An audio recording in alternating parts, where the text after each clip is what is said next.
Bang, tak betul. Kita buat misal satu lagi. Katalah kita ni lah ni duk hujan dah. Tak gaduh semayang minta hujan dah. Katalah bila musim kemarau, boleh tak antara kaedah nak cari akal bagi dapat hujan ni bukan dengan semayang minta hujan, tapi kita buat pembenihan awan. Boleh tak? Ngapa boleh pula? Tadi yang buat awak nyor gitu tak boleh. Ngapa? Pasal pembenihan awan itu termasuk dalam istilah ikhtiar yang sabab alami. Macam dah hal lapar makan nasi, panas buka aircon, seumpama itu. Jadi kalau apa saja seumpama itulah kan.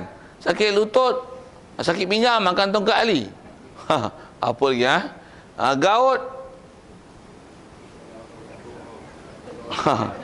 pantang lah. Okay, sebut begitu senang, ubat payah. Awak tak pandai nak suggest. Tapi kalau nak beli madu ada lagi. Okey. Apa cerita sikit tu. Macam mana pun saya nak sebut. Alah lupa lah cerita madu, lupa lah tu. Sabab tu bagi betul lah. Jadi sabab yang betul dibenarkan lah. Walaupun belanja besar-besar punya pasal lah. Tapi tak khurafat tu. Tak. Pasal memang dari fakta saintifik, antara sebab berlaku hujan adalah gunakan teori itu panjang nak sebut kan. Buat dengan teori pembenihan hujan tu. Kod-kod dengan sabab itu nak buat hujan macam mana. Pokok nak bagi subuh buah baja. Walaupun pokok nak mati boleh doa. Boleh tak? Ya Allah, janganlah matikan pokok ni. Nak beli mahal pula tu, ya Allah. Boleh tak doa? Boleh doa. Tapi atas fakta saintifik, gunakanlah fakta-fakta saintifik sabab alami untuk memulihkan pokok tersebut. Macam mana boleh buat tu? Boleh. Tapi kalau nak cari kau terbang yang teropong gitu, itu khurafat tak? Itu khurafatnya. Hak tu kena ngaji akidah betul-betul tu. Tiang, kalau kita faham akidah dan faham disiplin mengikut apa yang ulama ahli sunnah wal jamaah ajar, kita tengok, kita akan geling boleh. Pelik bapak ni. Dia bila dia tak faham akidah tu, yang pada dia benda tu tak salah. Kita yang faham kita kata salah. Ada menteri yang menyokong lah tu. Like. Okey, wah kacau. Panggil pula tu secara eksklusifnya. Bagi pula tu bayaran berapa? 1.8 juta. Ceritanya tu lah. Betul tak betul tu tanya dia mana? Tanya tu rumah tu. Kalau tak takkan saja-saja nak mari. Pula tu boleh dapat liputan pula tu. Tuan-tuan ingat, kalau buat merepek tu, berani ke orang saja-saja nak pergi buat di khalayak ramai ni, depan public?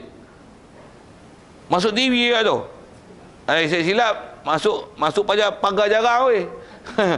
Pasal ada jawatan agama. Mestilah ada orang besar-besar terlibat dia. Kalau tidak, masuk pagar jarang. Masuk pagar jarang lah. Kalau kita buat apa kita buat. Saya tak buat. Okay. Sila sebut tu. Okey, siap. Macam mana pun atas fakta kita bicara ni sifat harus lah. Jadi atas apa kita bicara ni, atas fakta asal dia, apa-apa nama mungkin adalah harus. Sekalipun dia tu mustahil pada adat, tapi kalau dengan hukum akal dia ialah mungkin. Tetapi apa yang mustahil pada hukum akal, dia tak mungkin nisbah pada Allah Ta'ala perkara itu. Dan nisbah ta'aluk istilahnya, dia bukan skop dan ta'aluk. Nisbah berbuat pada Allah Ta'ala pasal perkara itu adalah mustahil. Baik. Sikit dalil.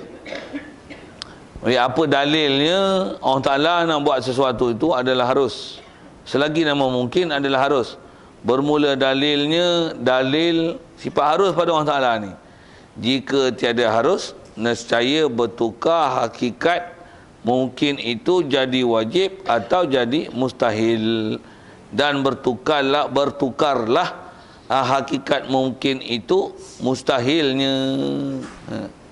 Maka apabila mustahil bertukar hakikat mungkin itu, nescaya tetaplah harus bagi Allah Ta'ala pada menjadikan ataupun meninggalkannya menjadikan mungkin. Boleh faham cara ayat bahasa dia tu? Jadi dia nak kata ini, kaedah berfikir dia macam ni. Kalau tak katakan benda memungkin ini, nisbah Allah Ta'ala nak buat adalah harus. Kalau tak harus, sebaliknya wajib atau mustahil lah. Wajib ke Allah Ta'ala buat kita? Selesai lah tau. Kalau tak wajib, apa hukum? Harus lah. Mustahil ke Allah Ta'ala buat kita? Kenapa pula tak mustahil? Ni duk ada. Bila ada tu menunjukkan tak mustahil. Wajibkah Allah Ta'ala jadikan kita? Tidak. Berbuktikan pula. Apa dalil kata kita bukan wajib dijadikan. Pasal kita boleh dimatikan. Itu menunjukkan kejadian kita bukan wajib, bukan mesti. Pasal kita boleh mati. Dan bila kita mati? Anytime boleh mati. Kita pun tak tahu kita nak mati bila. Jadi kita mengatakan kewujudan kita atas muka bumi ini bukan mesti Allah Ta'ala buat. Tidak. Bila bukan mesti, apa hukum? Jadi kita menerima prinsip harus itu pada Allah Ta'ala. Selesai? Menukarkan perkara yang mungkin pada wajib atau mustahil adalah salah. Begitu juga benda yang mustahil dan wajib, dikatakan benda tu adalah mungkin, tu pun salah je. Jadi kalau gitu, buat mungkin ni hukum apa? Wajib, mustahil, harus? Harus lah. Selesai. Tak payah pakai dalil Quran. Memang dia ajar pun kita dah berfikir je. Kalau katalah wajib misalnya, adakah orang tu dah kaya, orang Ta'ala wajib jadikan dia kaya? Tidak. Boleh. Ada yang berapa ramai orang kaya jadi miskin, berapa ramai orang miskin jadi kaya. Jadi maksudnya bukan wajib, harus. Begitu juga misalnya, wajibkah Allah Ta'ala buat benda yang baik? Wajib ke? Ngapa? Apa bukti? Pasal ada juga keliling kita benda yang buruk. Babi ada tak? Babi baik buruk. Orang kafir ada tak? Yahudi ada? Munafik ada? Orang murtad ada? Siapa yang buat? Itu wajib ke dia buat benda baik? Harus. Maksudnya apa-apa yang walaupun kalau nisbah kita tu kita kata benda tu buruk, nisbah Allah Ta'ala nak buat, harus. Bagi mati orang boleh? Allah Ta'ala bagi mati orang banyak ramai sekali. Dengan gempa bumi boleh? Puting beliung, tsunami, kemarau, lapar, dajjal. Ikut dia boleh? Harus. Harus. Nisbah nak berlaku tu harus pada Allah Ta'ala. Sikit lagi kau tanya, ngapa harus boleh? Bukan zalim ke tu? Bukan panggil zalim tu, siapa? Hak dia. Dia boleh buat apa saja mengikut kehendak dia. Jadi dengan itu kalau ikut selesai dari si kaedah nak berdalil bahawasanya apa-apa yang nama mungkin tu nisbah Allah Ta'ala nak buat harus. Macam mana pun dengan apa yang kita dah belajar tadi, walaupun umumnya apa yang nama mungkin harus, kaitkan sikit. Tetapi jika ada perkara mungkin yang datang janji yang memustahilkan perkara itu, maka dia jadi mustahil. Kalau ada janji yang mewajibkan satu perkara, maka dia adalah perkara wajib. Cuma apa dia tu?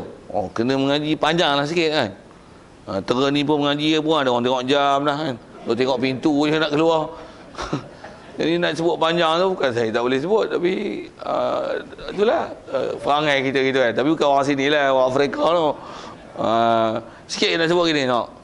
Nak kata bila dia berkaitan dengan faktor janji tu. Misalnya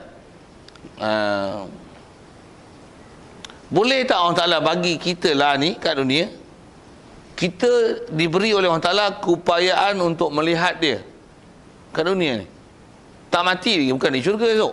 Kat dunia ni Allah Ta'ala beri kita keupayaan untuk lihat dia. Boleh? Itu memang boleh ke? Tak boleh. Kenapa boleh tak boleh ni? Jawab. Kenapa mustahil pula? Pasal menyalahi janji. Apa janji apa? Tidak akan ada sesiapa yang boleh melihat Allah Ta'ala dalam keadaan jaga atas muka bumi ini, melainkan hanya berlaku pada seorang makhluk saja, iaitulah pada Nabi kita Muhammad sallallahu alaihi wasallam. Yang boleh berlaku melihat Allah Ta'ala hanya akan berlaku dalam syurga esok. Ahli syurga saja yang boleh melihat Allah Ta'ala.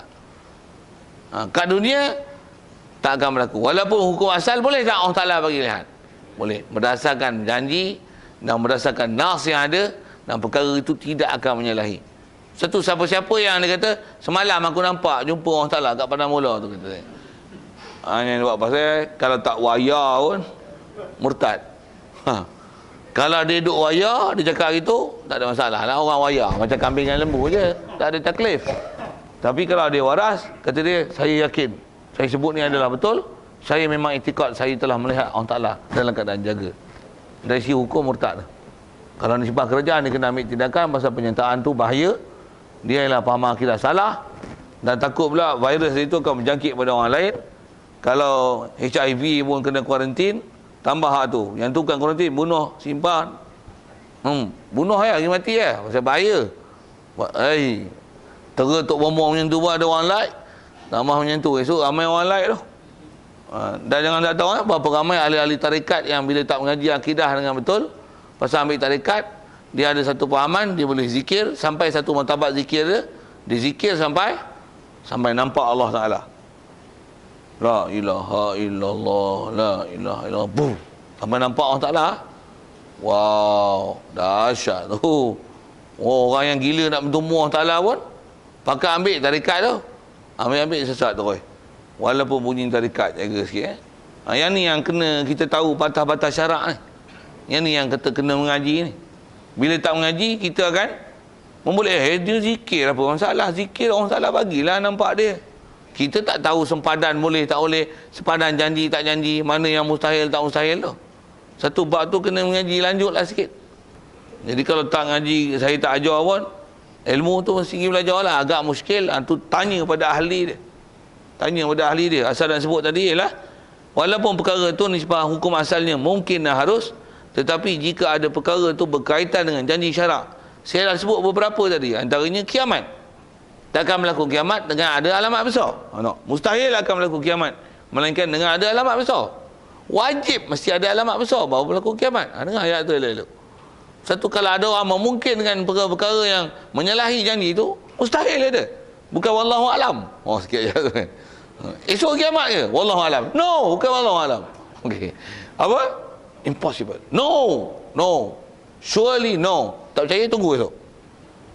Yakinnya takkan kiamat esok. Walaupun orang Ta'ala boleh buat, tapi takkan buat. Macam apa? Janji. Dia janji macam tu.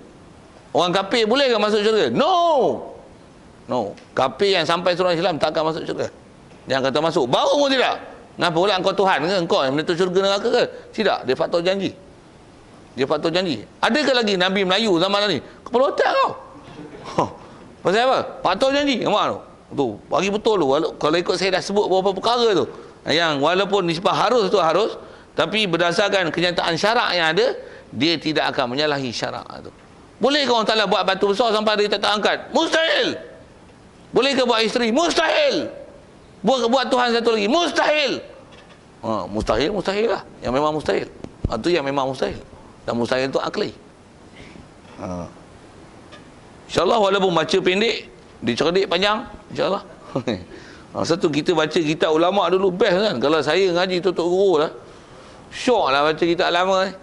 Walaupun pendek, kita boleh pakai yang main mati tu, prinsip tu. Tambah syarah dengan sempurna pula. Best. Berbanding dengan baca kitab moden, apa nak balik itu kan. Cerdik pun tak. Khatam kitab tu, tebal tu, hatam. Yang ni berapa tahun dah tak khatam-khatam lagi. Pasal ni. Sikit lah sebut itu. Nak menunjuk kata ulama' dulu dia tulis semata-mata cari redha Allah Ta'ala, bahasa dia pendek tapi pedoman dia panjang. Pakai main mati je. InsyaAllah rasa dekat tu je untuk pagi ni. Kita sambung nanti nak tukar bab pula pasal bab ketuhanan ni dah selesai dengan sifat wajib mustahil. Yang ni kita bicara ni bab harus. InsyaAllah kita sambung nanti bab lain pula. Soal kata dia, macam mana percaya dengan malaikat. Bicara bab malaikat pula. InsyaAllah. Macam mana pun kita tangguh situ yang baik pada Allah Ta'ala. Silap salah kasar pasti tak silap dengar tu, kesilapan kat Iban saya. Mana yang betul tu, yang baik tu ialah daripada dia. Soal lah kalau ada sekitar tentang apa kita bicara sifat harus dan mustahilnya, dalil dia sikit situ asal bicaranya, dan mana yang dikatakan hukum adat, hukum akal lah, tu kena cari kemahiran. Dan sedikit kita bicara yang walaupun dia harus pada akal, tapi bila berkaitan dengan janji, yang mustahil adalah mustahil, yang wajib adalah wajib berdasarkan faktor janji itu. Kena belajar elok-elok tu. Ada soal? Ya. Ya.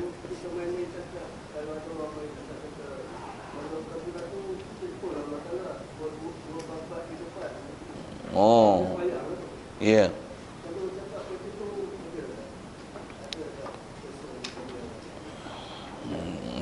Dia kata kalau ada apa-apa pun telefon lah Allah Ta'ala. Itu saya kata. Cuma orang bercakap itu kena tengok dia punya kondisi dia lah kan.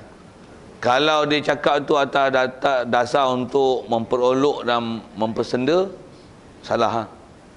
Tapi kalau dia bercakap itu atas kaedah perli kan, perli ke kaedah isyarat kot, bukan tujuan untuk mempersenda dan memperolok. Kita ni kena telefon Allah Ta'ala nombor 24434, kita pun okay, tak apalah lah. Cakap suara macam tu kat apa? Pasal dia bukan untuk persenda. Tapi kalau cakap itu macam bersenda, masalah. Tapi kalau ikut bahasa telefon tu macam kadang ada benda yang kita dengar tak apa selera lah. Jadi hindarkanlah bahasa-bahasa yang boleh datangkan kemusykilan itu. Sikit nasihat yang tu lah kan. Tapi kalau nak confirmkan ayat itu, dia boleh jatuhkan jadi murtad ataupun tidak atas nama persenda, dia kena tengok situasi ayat dia cakap. Kalau dia cakap tu memang untuk mempersenda dan memperlawakkan hukum syarak semayang itu, dan masalah ke orang Ta'ala macam ada telefon pula, kalau dia itikad pula macam tu, memang masalah. Tapi ayat tu memang kalau tak berapa cantik, elakkan guna tu, gunakanlah bahasa biasa je, dia guna telefon apa. Yang tu kot. Ada lain? Ya. Assalamualaikum warahmatullahi wabarakatuh.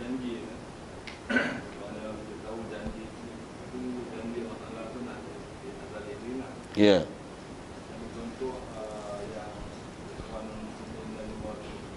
Ini 529. Jadi kalau sekiranya Allah Ta'ala janji bagi dia waktu syahid, ya, kita pula memandangkan kalau itu sebagai kezaliman sisi, ya, kita pula dianjurkan untuk solat hajat supaya dia terlepas dari tergantung. ya. Jadi ada ke kita ni nak soalan yang macam ni tak nak memandangkan dia waktu syahid? Oh, bagus juga soalan tu. Soalan dia ialah isu itulah yang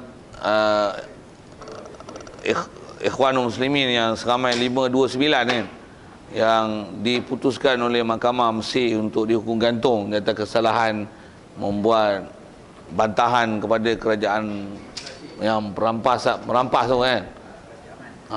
Okey. Apa sebutnya? Jadi soalannya ialah dalam bab ketuhanannya, pandang pada sudut tu mungkin boleh jadi ketentuan Allah Ta'ala nak menentukan syahid pada mereka. Kita pula pergi doa solat hajat supaya mereka ni terlepas daripada bencana dibunuh dengan cara zalim itu. Jadi tidak akan bercanggah itu yang soalannya. Yang ni kalau ikut panjang lebar dia kena ngaji bab qada ni. Tak, memang kena bab macam tu lah kan. Pasal kena faham elok dari sisi sudut kata ketentuan Allah Ta'ala satu hal yang kita wajib beriman tentang ketentuan Allah Ta'ala, dan disebabkan kat kita tak masuk campur bab ketentuan. Jadi kita bertindak mengikut hukum yang hukum zahir yang ditaklif pada kita untuk kita bertindak berdasarkan apa panduan syarak. Jadi kalau jawab dengan faktor kodok-kodok yang saya sebut sipir dia gitu, kalau pandang pada sudut bab ketuhanan, hak Allah Ta'ala dia nak tentu, itu hak dia. Tapi kita tak tahu. Jadi pejam mata lah, kita tak tahu tu kan. Nisbah nak syahid tak syahid itu bukan kerja kita.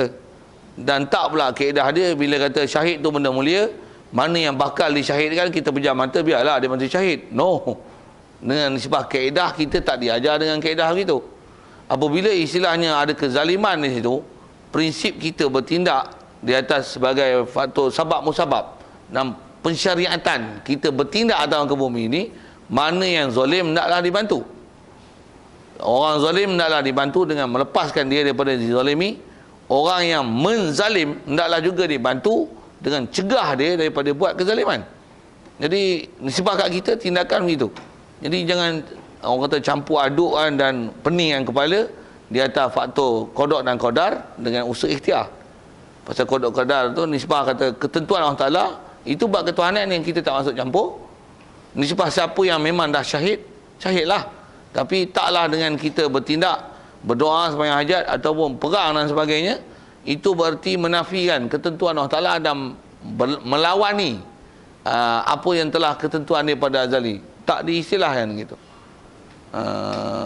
Sedikit kalau dengan bahasa mudah ini, macam kita selalu sebut rezeki, jodoh, ajal semua dalam ketentuan Allah Ta'ala, itu kan. Kita selalu sebut tiga perkara lah. Kalau ikut bukan tu saja, semua benda ni telah ditentu oleh Allah Ta'ala. Oh tu sehari ada nasi, makan boleh tak? Allah Ta'ala dah tentu kita makan tak makan, pergi gaduh makan buat apa? Macam tu ke? Cakap macam tu ke? Maksud cakap macam mana? Lapor tak? Ada makan lagi makan. Tengok makan habis, semua orang ambil. Kita tak ada. Macam mana? Boleh lah. Kalau ada orang bagi, dia kata, tak apa, saya kenyang lagi. Nak ambil, tak ambil pun, isap tu you lah. Kalau nak bagi ke orang makan pun, kita tak nak makan, ambil lah. Kata, tak apalah, awak nasi tak awak suka kata macam mana? Kata, awak tak suka makan free, awak suka makan bayar, bayar. Katalah sikit dengan bahasa-bahasa itu. Jadi asal nak sebut tu ialah nisbah apa yang berlaku semestinya ketentuan Allah Ta'ala itu memang mesti diyakini. Pasal mesti Allah Ta'ala perfect, takkan ada benda berlaku tanpa ketentuan dia. Itu adalah nak betulkan akidah bab ketuhanan supaya jangan tersilap faham ke Allah Ta'ala. Yang memahamkan dia pun tak tahu apa yang nak berlaku. Mustahil gitu. Hak tu kena wajib i'tiqad dengan qada qadar, mesti semua ketentuan dia. Itu satu bab dalam bab ketuhanan. Kat kita tak masuk campur bab ketuhanan itu. Kat kita nak berurusan macam mana? Kita berurusan di atas sabab musabab. Dan tengok hukum mana yang hak batil. Benda batil, lawan. Dan bukan kaedah dia, benda batil, relakanlah mereka mati syahid. No. Kalau tengok-tengok mati juga, setelah usaha dibuat, itu lain hal lah. Tapi nak sebut tentu lah, dari segi kata parameter dia, buah dengan bahasa itu, persempadanan kita nak bertindak ni, kat kita adalah di atas kaedah usaha ikhtiar, sabab musabab dengan ukuran syarak, di mana had bersempadan untuk boleh bertindak. Dalam masa yang sama kita wajib i'tiqad mestilah segalanya berlaku dengan kehendak Allah Ta'ala. Yang tu aja. Jadi taklah jadi bercanggah nisbah apa ketentuan Allah Ta'ala dengan kita buat itu seolah-olah menyanggahi. Kalau atas soalan syahid itu seolah-olah macam tak mengizinkan mereka syahid pula, sedangkan Allah Ta'ala kendaki mereka syahid. Jadi ayat itu tak betul lah. Itu tak betul. Pasal kita bertindak berdasarkan panduan syarak, mana hak batil, yang batil hendaklah disanggahi. Itu kan. Wallahu a'lam. A'udzu billahi minasyaitonir rajim. Bismillahirrahmanirrahim. Allahumma nawwir qulubana min nur hidayatika kama nawwartal arda min nur syamsika abadan abada bi rahmatika ya arhamar rahimin warzuqna fahman nabiyyin wa hifdzal mursalin wa ilhamal malaikatil muqarrabin wa sallim tasliman ala jamil anbiya'i wal mursalin walhamdulillahi rabbil alamin. Assalamualaikum warahmatullahi wabarakatuh.